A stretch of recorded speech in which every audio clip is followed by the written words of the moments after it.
പുതിയ വീഡിയോയിലേക്ക് എല്ലാ കൂട്ടുകാർക്കും സ്വാഗതം. ഇനി ഞാൻ നിങ്ങളുമായി പങ്കുവെക്കുന്ന ഡെയിലി അപ്ഡേറ്റ്സിലെ ആദ്യത്തെ update, royal rumble 2026 men's royal rumble മത്സരത്തിൽ വിജയിക്കാൻ സാധ്യതയുള്ളവരുടെ ഫേവറേറ്റ് ലിസ്റ്റ് ഇപ്പോൾ ഒരു വെബ്സൈറ്റ് പുറത്തേക്ക് വിടുകയുണ്ടായി. ഓൺലൈൻ ബെറ്റിംഗ് സൈറ്റുകളിൽ നിന്ന് ഇത്തരത്തിൽ പുറത്തേക്ക് വരുന്ന ഈ ലിസ്റ്റ് പലപ്പോഴും ശരിയാകാറുണ്ട്. ഈ 2026 മെൻസ് റോയൽ റംബിൾ ലിസ്റ്റിൽ ഒന്നാം സ്ഥാനത്ത് വിജയസാധ്യത കൂടുതലുള്ളതായിട്ട് സൂപ്പർ താരമായ റോമൻ റെയിൻസിൻ്റെ പേരാണ് നമുക്ക് കേൾക്കാൻ സാധിക്കുന്നത്. റോമൻ റെയിൻസ് മെൻസ് റോയൽ റംബിളിൽ പങ്കെടുക്കുന്നുണ്ടെന്ന് ഓൾമോസ്റ്റ് കൺഫേം ആയിട്ടുണ്ട്. റോമൻ റെയിൻസിനെ ഉൾക്കൊള്ളിച്ചിട്ടുള്ള ഒരു പോസ്റ്ററും WWE പുറത്തേക്ക് വിട്ടിട്ടുണ്ടായിരുന്നു. അപ്പോൾ റോമൻ റെയിൻസ് മത്സരിക്കുന്ന മെൻസ് റോയൽ റംബിൾ മത്സരത്തിൽ റോമൻ റെയിൻസിൻ്റെ ഒരു വിജയം നമുക്ക് പ്രതീക്ഷിക്കാവുന്നതാണ്. 2026 മെൻസ് റോയൽ റംബിൾ മത്സരത്തിൽ റോമൻ റെയിൻസ് വിജയിച്ചാൽ റോമൻ റെയിൻസ് ഏത് ചാമ്പ്യൻഷിപ്പിന് വേണ്ടിയിട്ടായിരിക്കും ചലഞ്ച് ചെയ്യാൻ പോകുന്നത്? നിങ്ങളുടെ അഭിപ്രായം കമൻറ്റ് ബോക്സിലൊന്ന് രേഖപ്പെടുത്തുക.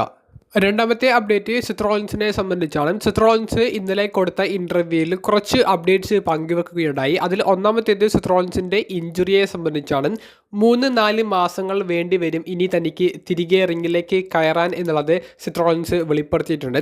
സെത്ത് റോളിൻസിൻ്റെ കോൺട്രാക്റ്റിനെ സംബന്ധിച്ചുള്ള ഒരു അപ്ഡേറ്റും സെത്ത് ഈ ഇൻ്റർവ്യൂവിൽ വെളിപ്പെടുത്തുകയുണ്ടായി.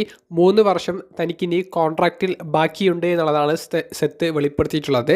അതായത് 2029 വരെയെങ്കിലും സെത്ത് കമ്പനിയുടെ ഭാഗമായേക്കും എന്നുള്ളതാണ് സെത്ത് വെളിപ്പെടുത്തിയിട്ടുള്ളത്.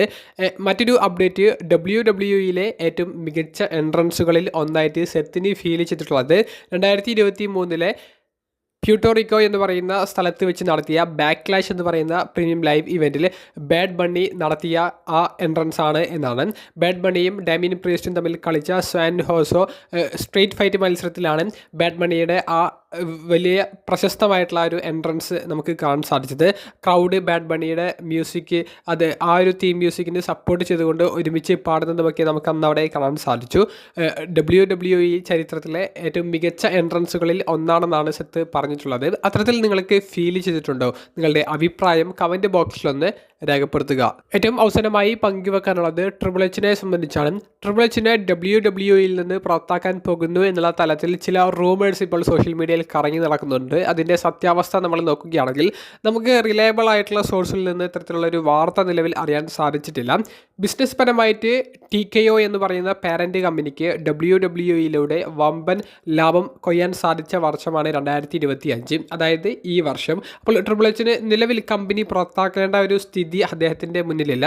ഇനി ക്രിയേറ്റീവ് തലത്തിൽ ഫാൻസിൻ്റെ ഭാഗത്തു നിന്നുള്ള ഒരു റിയാക്ഷൻ നോക്കുകയാണെങ്കിൽ 2025 ട്രിപ്പിൾ എച്ചിൻ്റെ ഏറ്റവും മോശപ്പെട്ട ഒരു ബുക്കിംഗ് കാണാൻ സാധിച്ച ഒരു വർഷമാണ്. ആരാധകർ ആഗ്രഹിച്ചത് എന്തോ അതിന് നേർ വിപരീതമാണ് പല മാസങ്ങളിലും പല ഇവൻറ്റുകളിലും നമുക്ക് കിട്ടിയത്.